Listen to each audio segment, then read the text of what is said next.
Well, greetings and salutations, and welcome once again to the Newsman Weekly Podcast. Unbelievably, episode number 61. I'm joined again today by Zac Hiser, the executive producer of the Newsman Weekly, and also Hayden Gray, the show's official videographer, for at least one more week. Thank you very much. Good morning, gentlemen. It's good to see you bright-eyed and bushy-tailed and eager to do a great show today, or at least not actively defend my ability to do a show. Oh, no promises, but it's nice to see you too. Yeah. So what's new in the world of young families and fatherhood? Like I have a clue. Well, I went camping this weekend, a 2-day trip at Mohican, slept on the ground.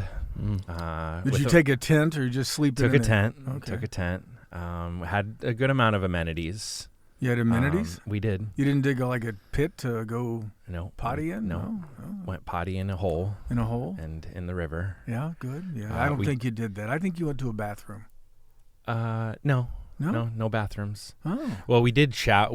So for those of you out there listening that know Mohican, Campground B is the covered bridge. Yes. Mm-hmm. And then Campground A is down... it's down the river a little bit, but we had the idea to float down the river, thinking it's about an hour or two ride. 4 hours later, we stumbled our way to Campground A, where we parked our cars, so we had to get there. Yeah. But the river was just so shallow that we just had to get out and walk every 100 yards, on the rocks. And I'm sure I'm a little banged up. And did you have your daughters with you? Oh, sure, we sure did. I'm sure, and the dog. I'm sure they love getting out and walking on sharp rocks. Nature. We're like, this is the worst. This is the worst camping trip ever. Yeah, but they had fun. So you've now emotionally scarred your daughters. No? They had a good time. I think it was good for them. It was challenge. I mean, kids need challenges these days. Yeah, set down the iPad. It can't be all just iPads and rainbows. Oh, wow, I like that. That's a good touch. Hayden, the weekend? No camping for me. Power wash your house again? Nope. That's done for a little while. I don't know. I didn't really do a lot this weekend. I mean, Saturday I worked, so. You did? Yeah, I went to the Shawshank Hustle Saturday morning. Oh. There's a lot of folks running in that this morning. How was the traffic in downtown, where apparently, according to Facebook, all good people go to die? Yeah, I guess so. Obviously they usually run up North Main Street. Didn't do that this year, but they did loop around it.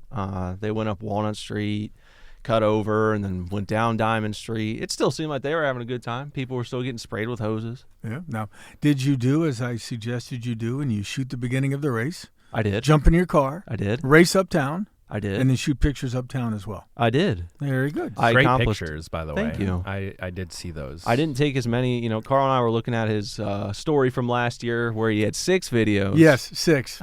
6 videos and roughly 4,927 pictures. Or give or take. I don't believe that, but yeah. I mean, there was a crap ton. I had a video. I almost said that other load that you really shouldn't in front of a family audience. So. Well, and then Saturday evening I went to Community Day at Liberty Park. That was pretty cool. All right. So, good weekend. Well, I went to the third Saturday in August, comedy show Saturday night, packed house at the Renaissance. Nice. 3 funny comics. That was good. I plan to have I work on Sundays, so I plan to have a fairly relaxing Sunday, other than going to take pictures at the Blueberry Festival parade down in Lexington. But as all good plans do, shot to hell. Yeah. Literally, no. Take that back. Don't use the word shot. Go ahead and edit that out, Hiser. I didn't say the word shot. Okay. There was a homicide in Mansfield late Sunday morning. So once I heard about that, I I drove to the scene near Lexington Avenue in South Main, had about 15 minutes to take pictures, and then raced down to the Blueberry Festival, where I literally parked. I probably covered the amount of ground that people do in the Shawshank Hustle from where I parked to walk uptown and then back down the parade route taking pictures. Got done with that, got back home. I did the story and the photos about the homicide, and was starting to edit pictures for the photo gallery when I got a call from my source who told me that the mayor of Butler, Wesley Dingus, had been indicted and arrested on charges related to him allegedly hitting a fleeing suspect with his car back in July. Allegedly. Well, the video's pretty clear. Well, I mean, Zach's not a prosecutor. He collided with somebody with his car. His intention will be what is at stake here. Yeah. So I had to make some calls on that and do some quick records research, but then get that story done. By the time I got back to the photo gallery and got it posted, it was like 7 o'clock.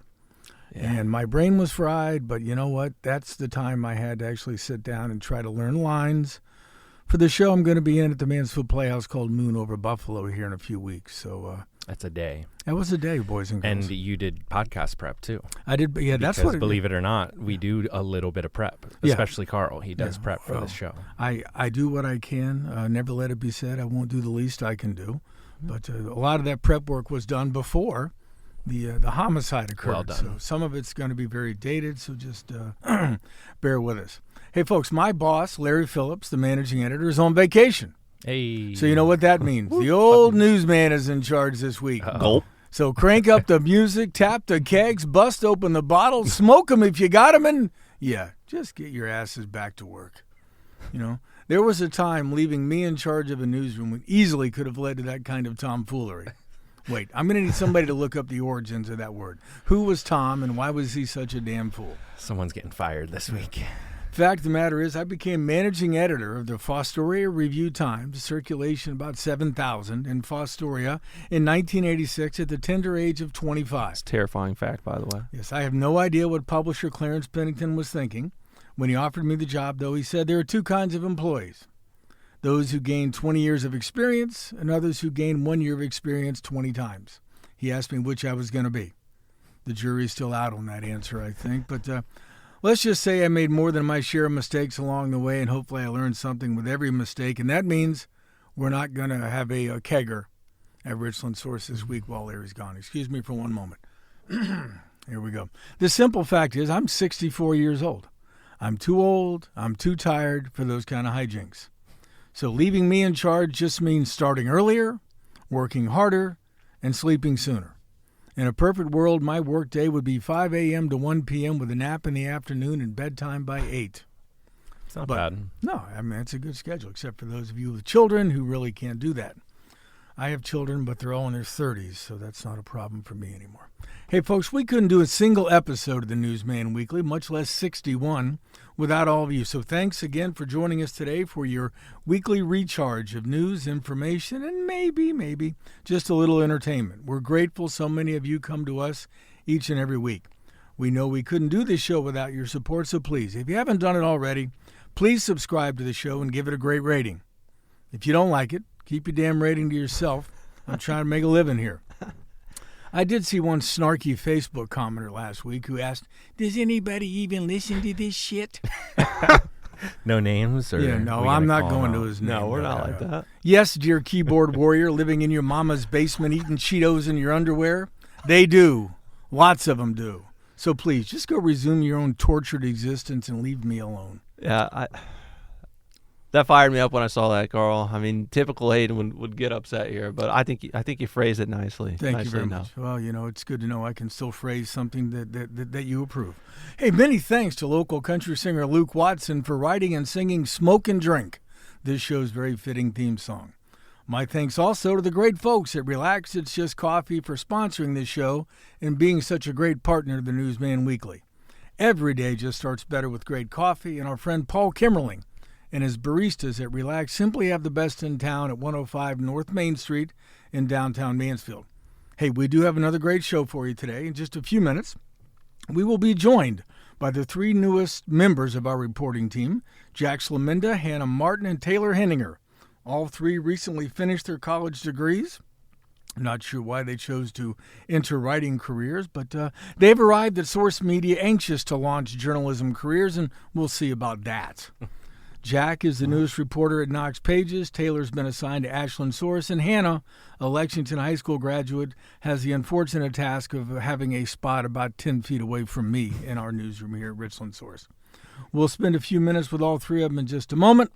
But before we get to our new talented trio, we have some news for you. Mansfield City Council tonight is scheduled to vote on a fact finder's report involving a labor contract with Local 3088 of the American Federation of State, County, and Municipal Employees. The union's current 3-year deal with the city actually expired at the end of April in 2024, and contract negotiations have been ongoing. According to legislation coming to council, the negotiations resulted in an impasse. That's when the two sides can't come to an agreement. I was doing that for Hayden. Thanks. Thank you. He went to Shelby, so I figured he might need some help. Hey, I'm going to be at this meeting, so I better be listening. Oh, yeah, you should, because you're going to cover that, because I'm busy. A fact finder was appointed to make final recommendations on unresolved issues. That report, which is not yet public, and yes, I did go look at the website, the state website, will be accepted or rejected by City Council tonight. Under Ohio law, both sides have 7 days after the report is issued to vote on it. If the report is rejected by either side, the process moves to binding conciliation, not finding, as I apparently wrote earlier yesterday. If neither side rejects it, it's considered accepted and becomes binding. The new contract will likely be retroactive to the one that expired nearly 16 months ago. Local 3088 represents about 150, give or take, city employees across a variety of positions. While those contract negotiations have been going on the longest, the city is also in labor deal agreement discussions with the International Association of Firefighters, Local 266, and the Mansfield Fraternal Order of Police William Taylor Lodge 32. Wow. It's very official sounding. Yeah, these are a lot of large names. I'm sorry, I'm using big words. You went to Kent State. That's probably not helpful to you. No. These are the first significant labor contracts Mayor Jody Perry's had to deal with since she took office in January of 24. Be interesting to see how all three play out, because those other two contracts I mentioned, the firefighters and the police, those have now also expired this year. So that seems like a lot. Got a lot of work happening at once. Yeah. Well. Now, is 3088, you said 150 city employees across a variety of positions? Yes, it could be everything from the folks who work at the service complex to water meter readers to people who work in the city building. It's basically... But not firefighters and police. Those are their own separate entities. All right, moving on. A dump truck driver was killed Friday afternoon in a 3-vehicle collision at the intersection of Ohio 13 and Ohio 96 in northeastern Richland County. Happened around 2 o'clock, shut down Ohio 13 for several hours while the crash was investigated and cleaned up, according to the Mansfield Post of the Ohio State Highway Patrol. As of Monday morning, the identity of the truck driver had not been released by the patrol while the Richland County Coroner's Office investigates the death. Ordinarily, what that means is they're trying to notify next of kin. That can be a pretty tricky triangular intersection up in Franklin Township. The crash remains under investigation. No charges had been filed as of Monday morning. Must have been pretty awful to kill a dump truck driver. I mean, well, it says that he was partially ejected, I think, which means maybe he didn't have a seatbelt on. Yeah. But but the story that really blew up our websites last week was a press release announcement that the world-famous Budweiser Clydesdales will roll into Mansfield on September 10th and Belleville on September 12th, making stops at the Brickyard and the Belleville Street Fair. Just simple press release about those visits generated more than 50,000 page views, or roughly 49,950 more than Hayden stories, after it was published on August 12th. How do I guess I can't compete with beer. You can't. No, never could. Folks around here love them some Budweiser Clydesdales. A single horse will make an appearance for a photo op in Mansfield on September 10th from 5 to 7 at the Brickyard in downtown Mansfield. The 8-horse hitch will be harnessed to the iconic turn-of-the-century beer wagon for appearance and photo opportunity September 12th from 4 to 6 p.m. at the Belleville Street Fair, or the World's Fair, as we call it down in the valley. Careful now. Yep. The Clydesdales appearances in Mansfield and Belleville are one of hundreds made annually by 3 teams of traveling hitches based out of the headquarters at the St. Louis Brewery in Missouri. I've been to that brewery. I have pretty too. Cool. It is. So get ready to welcome the King to Mansfield and Belleville in September. But if you can't see the Clydesdales here, you're going to get another chance September 14th at the Ashland County Fair. They're going to do a full hitch show from 3 to 5 p.m. That presentation will be near Buckeye Barn, a.k.a. Gate 5, where the team will be harnessed in full view of the public. Once they're hitched, they'll parade through the fairgrounds, take the track in front of the grandstand, and then go back to the Buckeye Barn area to be unharnessed. And the thing I saw says giving spectators an up-close look at the process. So the horses are going to be busy. So Mansfield gets one singular Clydesdale, but Ashland gets a ton. Okay, Mansfield is just like they're coming to a particular. The other two are festivals and fairs. They don't want to come. It's because of the construction. I think. And that's what it is. The horses. That's the only way up and down Main Street right now is a horse. There is no room to get 8 horses up and down Main Street right now. Would you just stop? Hey, speaking of the show in Ashland, the Budweiser Clydesdale Tour is partnering with Folds of Honor, which is a nonprofit that provides scholarships to the spouses and children of America's fallen or disabled military service members. In support of the cause, the Ashland County Fair is collecting donations with the goal of presenting the Clydesdale team. Well, hopefully it's its handlers. I don't think horses have hands. They can't. They might just eat a check. They can't put it in their big old hooves and say thank you very much or Probably try to take a bite out of it. Yeah, take a bite out of that. With a ceremonial check on Sunday during the grandstand show. You know what? We have mucked around, and I did say muck. We have mucked around enough already this morning. Let's take a quick break. And when we come back, we'll be joined by Fresh Meat, the 3 newest news reporters of the Source media team. And yes, that's a reference to the line from Shawshank Redemption, which was filmed here in Mansfield before Hayden was born. Yep. So please, stay with us. Well, welcome back to the Newsman Weekly podcast. Joining us now, as promised, are Jack Slemenda, Hannah Martin, and Taylor Henninger. Henninger. Yes. Thank you very much. The 3 newest reporters on the Source media team. The nice thing about my professional career, for most of it, is I spent writing things. I didn't have to worry about pronouncing them, so I apologize for that. Welcome to all of you. Thanks for coming in a bit earlier than normal to join us in the podcast studio. You did arrive like hours before Hayden, so thank you for being here. That's when you guys say that. We're glad to be here. Sorry. Is it like rampant on this? Thanks for having us, Carl. Yeah, thanks. Sorry. I mean, is it rampant on this team that everybody that works here actively defends my ability to do this damn show? I'm not trying to defend your ability to do the show. Sorry. Right. Now, Jack, you've been with us the longest, a full This is month. true. A full Yes. month. So tell us about yourself. I know you graduated from the best journalism school in the state, the Ohio University. Yes, sir. So what else should folks know about you? I was born in Cleveland. I grew up there pretty much my entire life. Not a Browns fan, though, and I've been telling everybody about that because everybody that I've met down here is somehow football's become a topic of conversation when I've introduced myself to Well, folks. that's because at no point in your lifetime have the Browns been worth a tinker's damn. True. Also, This is Ohio true. is like kind of the birthplace of football. This is true. This is true. Certainly but not in Cleveland. No. And with that being said, my father grew up in Pittsburgh, so I was born into a Steelers family, so to speak.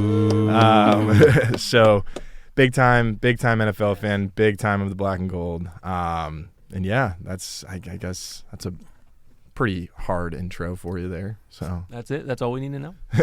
So how did you, just real quick, how did you decide, A, that journalism was a worthwhile calling that you could actually make a livable wage on, which is still always up for dispute, and 2, how did you select the Ohio University from where I graduated way back in 1983? Sure. I got into journalism, really into writing first when I went to St. Ignatius High School in Cleveland, and I was involved with the newspaper that was there. I was also involved with the sports broadcasting club, so to speak, and I got really into covering football games and a lot of sports reporting while I was there, and really just developed the knack for writing, and I loved talking with different people and getting to share their stories. My stepfather is also a TV producer for Channel 3 News up in Cleveland, and Shameless plug. that is a shameless From plug. Jack Yeah. for his Not TV that station. he needs it. But yeah, so I kind of just grew up in it, and around the news atmosphere, around that,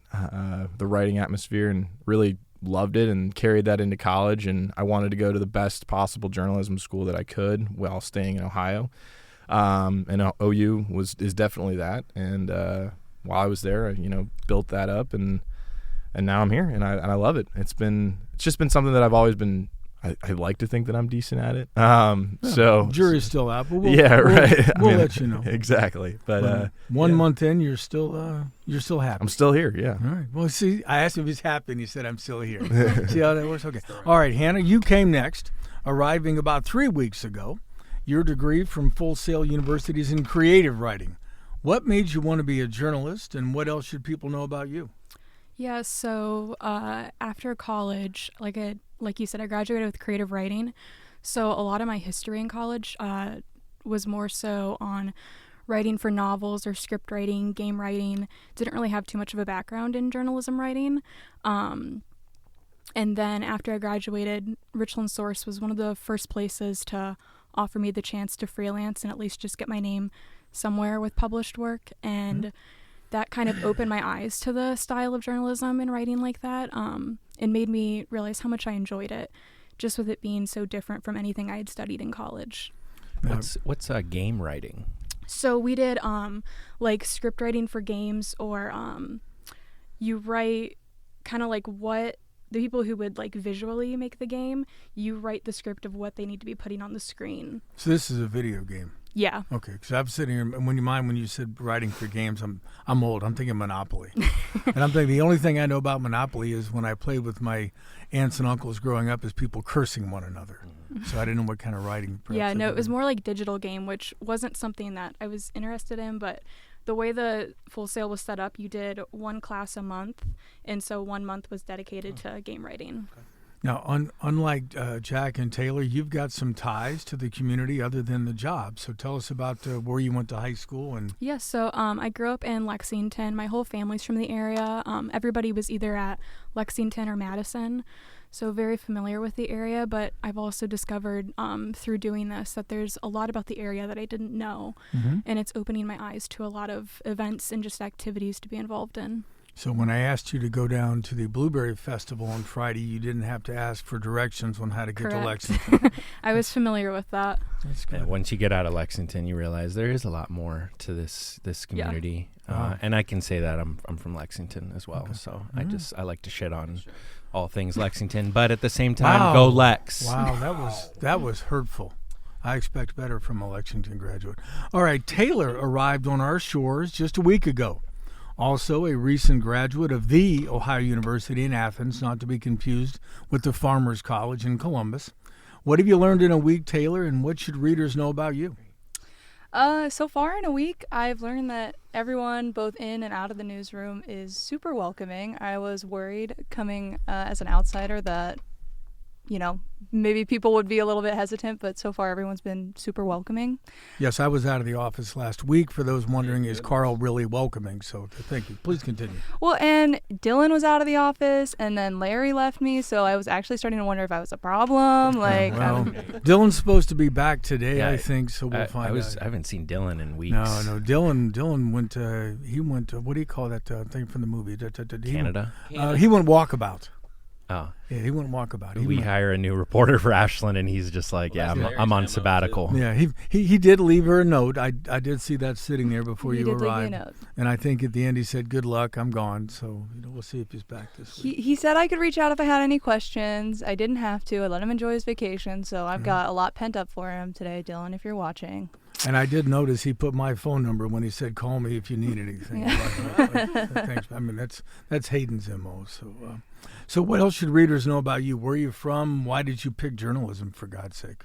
Well, I'm from the Cincinnati area, so I take big issue with Jack being a Steelers fan. I'm a diehard Bengals fan and always have been. Who day? Who day till I die. Yeah. No matter how disappointing it can be sometimes. I still love them. But yeah, so I've lived there my whole life, and then I went to OU, as you know. Journalism was not originally on my radar for a while. I had no idea what I was doing when I went to school. Originally, it was environmental science, but You decided that paid too much money and you wanted to find something else? No, definitely not paying too much money. But I didn't really want to work in a lab. That seemed like something that a lot of my peers were kind of leaning towards in their careers and their career paths. And I'd always been somebody who was good at writing. Like in high school, I loved English. That was my favorite subject. And I worked hard to write well. And so I had friends in journalism. They were like, you should join one of our clubs. You should take a journalism class and see what happens. And I did. And then by the end of freshman year, I was like, I think this works out for me well. And then I joined the Post and it worked out. I ended up really liking it, so here I am. The last class I took at OU was Be a Journalist, Learn to Live Poor. And that certainly prepared me for the future. I'll tell you, I never worked for the Post. They paid like $25 a quarter to write like 1,800 stories about the men's soccer team. Mm-hmm. And the sports editor at that time, who later became Jay Mariotti, he said, "Hey, I'd love to have you on staff." I said, "What do you pay?" He said, $25 a week, or $25 a quarter. I said, "You out of your mind?" So I would go back and forth. Jay Mariotti from like the Chicago Tribune. Yeah, he was the sports editor at the Post when I was there. And I interviewed with him, got a job offer, and I said, I'll just go home every weekend to Cambridge, roughly an hour and a half away, and cover high school sports back home and make more in a weekend than I could make in a quarter here. And he threw me out of his whatever it was, and I never worked at the Post. Well, you're a better journalist than him. Yeah, right. Hey, as you know what, I got to tell you, as I prepped for this week's show and you guys coming in, I felt damned old, even older than normal. I graduated from college 4 decades before the three of you. If I wore socks, which I'm not and seldom do, they would be older than you. Now, I know why I got in the journalism business. It came in the post-Watergate era. So I want to ask you guys a question. We already talked about kind of why you jumped into the business. I'm going to change the question and say, what do you know about the Watergate era in journalism? Go ahead. We'll see if anybody paid attention in journalism history class. Go. I know a little bit about it. What do you know? What do you think? Bob Woodward, I believe is the name, right? Yeah, he's one of them. He was the lead journalist. Carl Bernstein would differ, but that's okay. Yes. Woodward got all the positive inks. Actually, I know a decent about it. The phones in the Watergate. The Watergate was the name of the hotel, yes, right? And they were tapped basically so that tapped where? Where were they tapped? What room were they tapped in? They were tapped in opposing politicians' rooms, and the opposing politicians were to, who was it? What president was it? He was never president. Oh, you're so close. Oh, he was running for president, and he was trying. I'm thinking, man, this is a bummer, and this is going to be bad because I met Bob Woodward. Does anybody want to jump in and help Jack out here? Apparently not. I can't be the only one that knows a little bit about this. Was it Nixon? Yeah. Nixon was who? The president, the guy that was running for president. The guy who was president, yes, in 1972, yeah. And he was tapping. He tapped the phones against first. They bugged the offices of the Democratic National Party in the Watergate Hotel. Yes. Okay. All right. I was close. Yep. And I'm not going to dwell on this a long time. I just wanted to throw some journalism history out there. But how did, and this is important because as young journalists you might have this opportunity someday, how did Woodward stumble across the fact that the DNC headquarters had been broken into and bugged? He had an anonymous source named Deep Throat. No. What? He found out information later from Deep Throat. But how did he first hear about or learn about there had been something at the DNC? I don't know that answer. You don't know either? I don't know. Okay. I was going to say Deep Throat confidently. Hannah? No. You know what I should do is make you guys go research it and come back on next week's show. But he was actually covering on a Saturday morning in municipal court. And he was sitting there covering arraignments and things. And they brought in some guys who had been arrested. And it dawned on him that these are not your normal kinds of like cat burglar type people. They looked much more official and they had a really high priced attorney. And that's when he got the notion that there had actually been a break-in at the Democrat. I mean, it was a long way away from that, but that's how he first learned of the break-in. And your fly is back, Hiser, if you'd like to come over here and kill it. But anyway, Watergate, big deal, fun story. But that's what I got out of high school in '79, and I'm still swatting this fly. That's what drove me into the business because I thought, you know what? If Bob Woodward can do it, Carl Bernstein can do it, I can do it. And I haven't, but I think I still could. Your Watergate is yet to come. I mean, I had a Watergate, I guess, kind of back in. Tell us. Back in the '90s, we had the third Richland County sheriff to leave office, not under his own power. It was a guy named Dale Shetler, and we did some stories about some things, primarily financial, that were going on in his office. There were not one but two special prosecutors appointed along the way, the second of which was Bob Whitney himself. The longtime defense attorney was actually appointed by the judges to be a special prosecutor, and I think he talked to the sheriff at the time, and the sheriff decided to resign rather than be indicted. So, yeah, that was kind of the Watergate. And then there was the Boyle thing, but that's really old. I want to hear that full story sometime. What, the whole Shetler thing? Yeah. Yeah, okay. when we have an hour. When I started out in this business, speaking about journalism history, we wrote stories on electric typewriters. I actually had a friend of mine when he went to the Coshocton Tribune right out of college. He was on a manual typewriter. So he thought I was walking in some high cotton. We developed film in dark rooms. We researched stories at the library.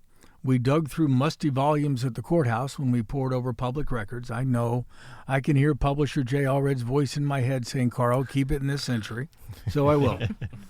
You guys are so tech savvy. Is it enough to just write stories these days, or do we all got to do TikToks and Instagram posts and Facebook videos? That's where this business is headed? You guys, all of you should speak about that topic. Sure. I sure hope not. Not a huge fan of TikTok and social media as a whole. It's a nice asset for the journalism industry, I think. But I really think that there's something to be said for sitting down, whether it's you're actually handwriting it or if you're typing it on a computer nowadays. I think there's something to be said for writing a news story in that manner rather than just blasting something out all over social media for people to click on, view, whatever. I think there's an art to it. We're all sitting in this studio for a reason and have, worked our way through this profession and learned a lot of different things, and there's clearly a need for it. So I hope it doesn't turn into just a social media conglomerate, and that's what we can consider journalism. I think that's just kind of how I view it. I just don't like social media as it is, and I like to write and I like to interact one-on-one with people and get to know them. I don't want to interact with people through a screen and through a comment section for the rest of my career. So, you're an old soul. Hannah, what do you think? I agree with Jack. I do think maybe I have a slightly different perspective. Actually, in my interview with Larry before I got hired, I was very honest about the fact that even though I was from the area, Richland Source wasn't something that was on my radar or something I was reading. And he hired you anyway. I know. Thank goodness. But I think there's pros and cons to it. I agree that there's an art to what we do and a lot of people can't do it. And I also think that with younger generations, there's a special way to interact and connect with them through TikTok or social media, but it is different from writing or typing articles. Yeah, I kind of want to build on what you have to say, Hannah. I feel like journalism has always been meeting people where they are with how they want to get their news. And, if for people that means they want to get their news on social media, I think that means we have to show up on social media. That, it might not be what I would prefer to do. I like writing a story, but I still think it's fun to engage with social media on the news front. I think if you're not getting there, you're getting left behind in that aspect. Everyone is using social media for news, and I would hope that more people would expand into reading and listening and watching news. But if it's going to be a minute-long video, I'd rather you watch the minute-long video than know nothing at all. Mm-hmm. The last news that I watched was Walter Cronkite when he said, and that's the way it is. That's how he ended every newscast. But you guys know Hayden turns these into an Instagram post. Mm-hmm. So, because he loves him some Instagram, and Hiser loves TikTok and no, I don't. Snapbook and InstaFace and all those things No. I can't figure out. Well, you've done 61 episodes of this now. Right. And it's essentially you're talking, you're not writing. Right. But there is some writing element to it. Well, I have a great face for radio. You have a great face for radio. That's why. And I think I think what you guys said was good. I think it's important for journalists to show up on social media, because if not, then you've got other people with their take on the news, and oh boy, that can be. So I think it's cool to look for the good journalists that are yes, okay, I'm writing, but I'm also explaining this in a way that people can understand it and in a factual, correct way. And perhaps offering context that may not be available in a 28-second TikTok video. Mm-hmm. I'm just saying. All right. Now, in the time you've been at your respective sites, what's one thing you've learned about the communities in which you now work? Hannah, I'm going to start with you. You grew up here, so let's start with one thing about Mansfield and Richland County that you didn't know before you started your career at Richland Source. Yeah, I think kind of what I said earlier, just even though being from the area, I wasn't super involved with it. And so just knowing how many things there are to do and ways to connect with people in the community. I'm gonna need a specific thing. Specific. One specific, and that's preps Jack and Taylor, so you know what's coming. Okay. I need something specific that you've learned.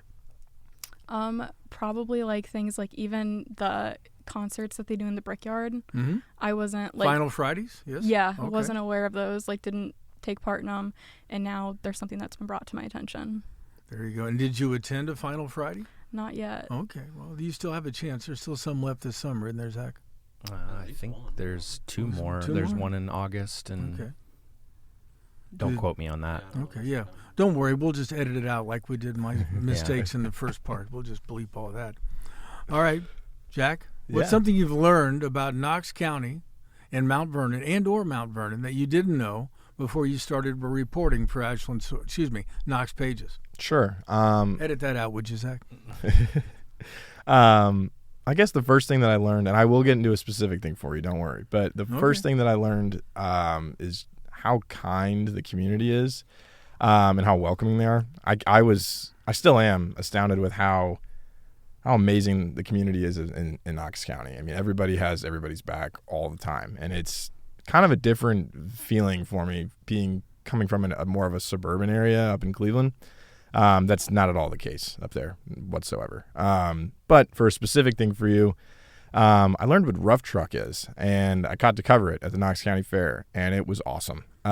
Explain rough truck. Sure. It's basically, there's a wide array of trucks that come to the Knox County Fair in front of the grandstand, and they drive around a big dirt track with jumps and bumps and pretty crazy turns too, and a lot of these drivers either dump a ton of money into their cars and make them fast and durable, and they want to win, or you have your average Joe that comes along with his 1996 Ford F-250 that's got all kinds of bumps, scratches, and the frame's coming off and the bed's falling off and it's rusted to all hell. And my uncle's truck, yeah, exactly. But that's the fun of it, and it's anybody can get out there and whip around the track, and it was a massive crowd pleaser at the Knox County Fair, and it was a lot of fun to cover. And it was a lot of fun to see just the community get to interact with that and cheer along and get mud sprayed all over them as they take big turns. So it was fun.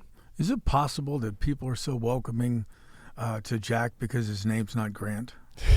The last two guys who were down there were Grant Ritchie and Grant Peppers, so maybe they're just happy to have a non-Grant show up and do the work. Yeah, I suppose so. I've met Ritchie briefly, but I don't know. Yeah. He has fled the state now. I believe he's doing journalism in Wisconsin, which means he's a lot closer to my beloved Green Bay Packers than I am, for which I'm You should go visit him. Yeah, I'm insanely jealous. But he also was an Ohio University graduate, but he was in the band, so there you have that.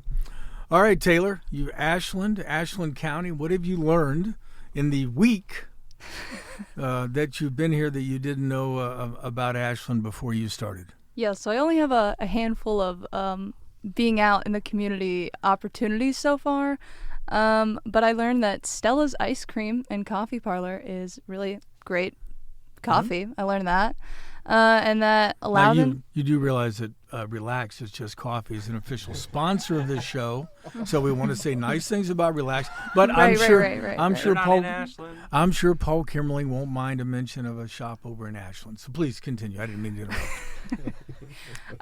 And I got to talk to someone on Loudonville's Village Council, and I learned that they are trying to expand the sidewalks because the road is really wide in that downtown strip in Loudonville. So something for me to keep an eye on. Expanded sidewalks and less road. I like that. So we can have more walkers and bikers and less drivers. All right, because we know all about that in Mansfield when it comes to not widening roads, but especially downtown. Anyway, all right, for the three of you, let's kind of wrap up with this. What's the biggest thing you want to accomplish in your journalism careers? Yes, it's Monday morning, and I'm going to ask you to look ahead. When you get to be my age, assuming you get there, and God knows I hope you all do, and you ponder exactly where your career has taken you, what's the one box you hope to have checked? And Taylor, this time we're going to start with you. Okay. Well, for me, the end goal has always been getting into environmental journalism. I would like to wear that hat proudly at either an independent organization. Inside Climate News does really great work, and I like to read a lot of what they have going on. And just talking about the things that are going on in the world that are impacting us in more ways than we know than just what's going on in the environment, so to speak. You know, we do a lot to it, and it does a lot back to us, and that's kind of what I like to talk about. I will caution you, I had a reporter when I was a city editor at the Springfield News-Sun in a previous century, so I won't belabor the point, but he loved writing about environmental issues. His name was Bill. I'll leave his last name out. Bill, Clark County at that time was trying to site a new landfill, and Bill loved writing about landfills, and he loved writing about the technical aspects of landfills, the thickness of the clay, and all of the other accoutrements that go along with a landfill. And he used to turn in these 50-inch stories after a county commissioner meeting where they were talking about the landfill. And, you know, we were a print newspaper. There was no website. The internet wasn't really around. And I would say, Bill, I don't have room for 50 inches on the landfill. Tell me the 3 things readers want to know. Is somebody going to pick up my trash? Is it going to cost me an arm and a leg? And is it going to kill my kids 30 years from now? Those are the 3 things, Bill, people want to know. And then one day he turned in a story about the landfill, and he left. It was on a Friday. He was going to a wedding in Columbus. And I didn't get a chance to open the story while he was still there. And I opened it up, and it was 50 inches. And I got a hold of him, and I said, you need to come back. I'm not going to edit another 50-inch story. He said, well, I'm on my way to a wedding. I said, well, if you turn around right now and come back, hopefully you can make it for the reception. And he said, why? What? I said, yeah, because I'm not editing this. I want 20 inches tops. You're really going to make me do this? I said, yes, I am.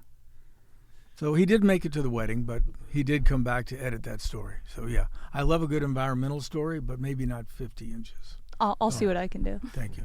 Heiser, you going to say something? No. No, go on, say it. No, I was just going to say don't let Hunnell squash your dreams. Yeah. Oh, yeah. We don't print, so 50 inches is completely irrelevant. Yeah, don't tell Larry that. Well, right. Larry would want that in 9 different. It would be a 9-part series. Yeah. Hey, 9-part climate series. Let's go. That would be fun.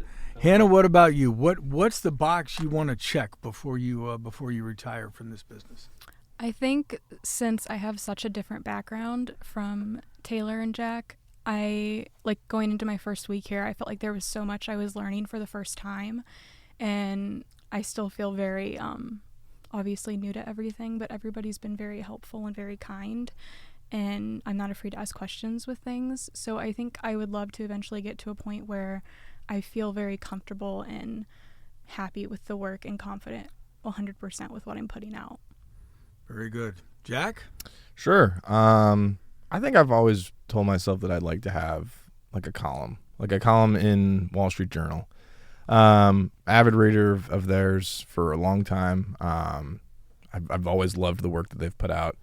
I think that would just kind of be the capstone to my career, and be able to just have a weekly column for Wall Street Journal talking about a wide array of things. I can't really give a specific thing right now.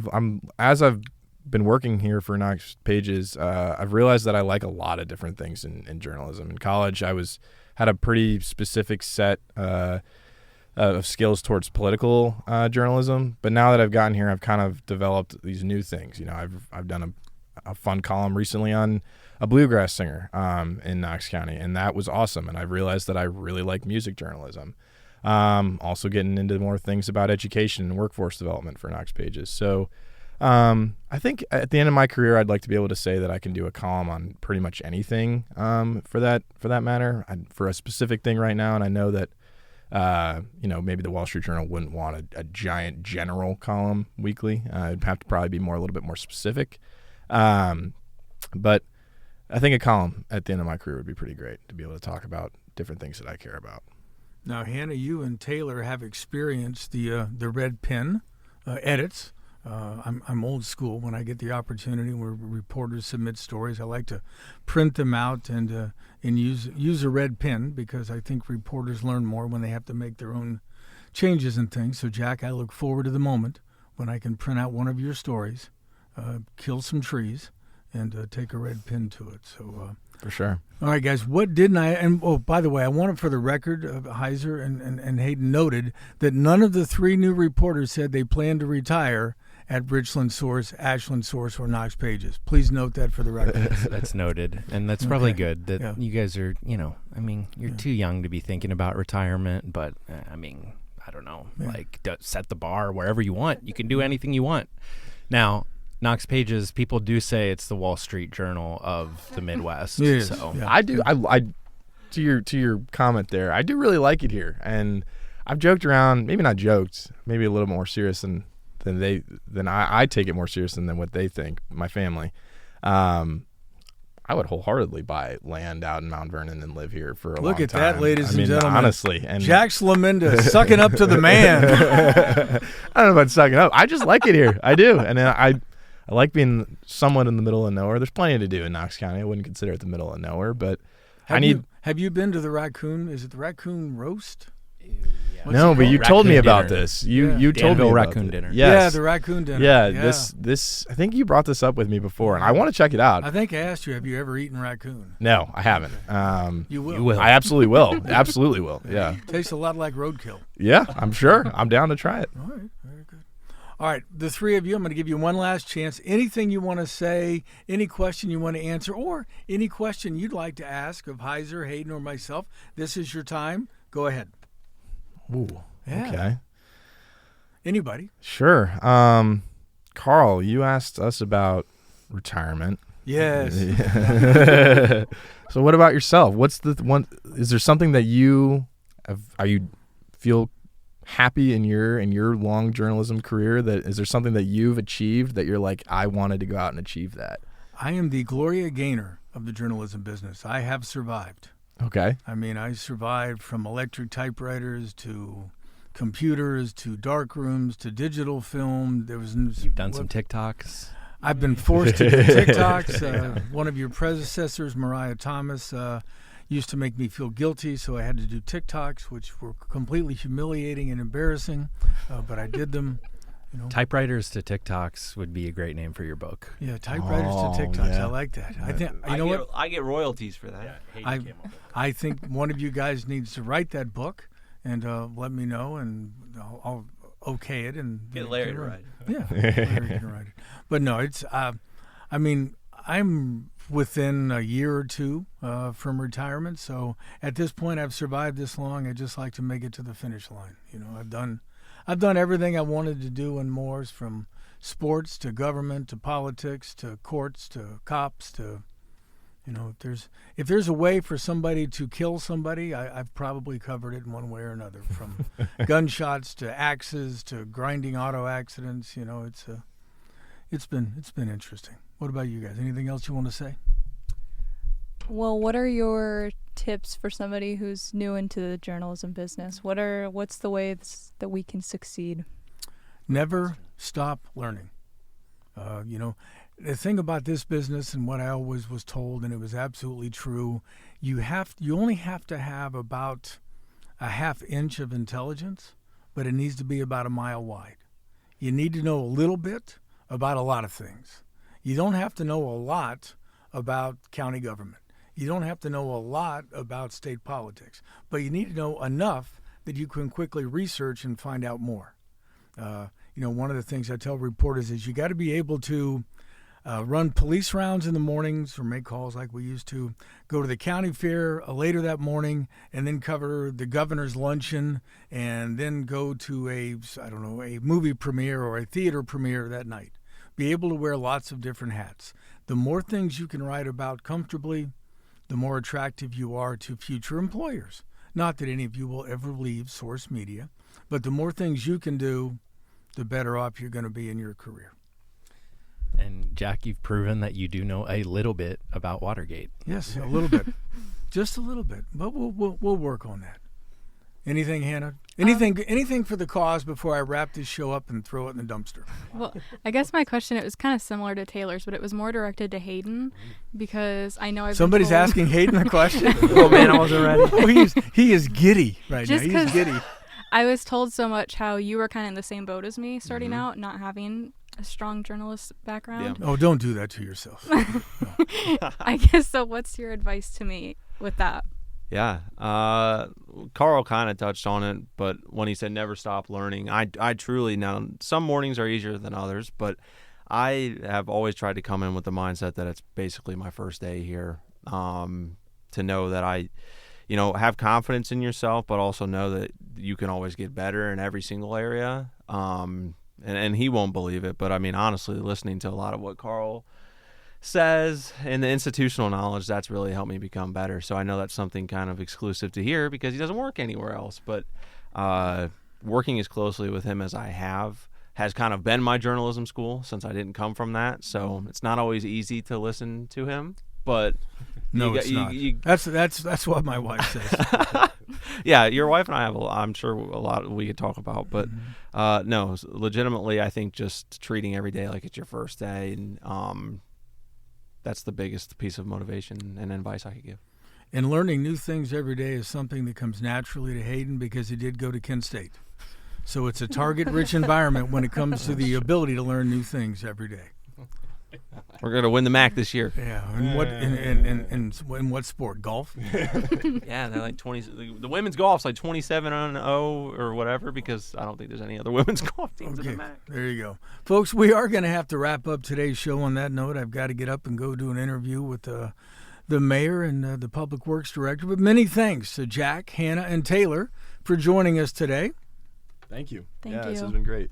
Yes, thank you. All right, now go forward and commit some acts of daily journalism. Thanks again to all of you for listening to the Newsman Weekly. I'll be back in a second to put a bow on this week's episode, but until then, remember what Arthur? Good God. Author Mark Twain once said, "If you tell the truth, you don't have to remember anything."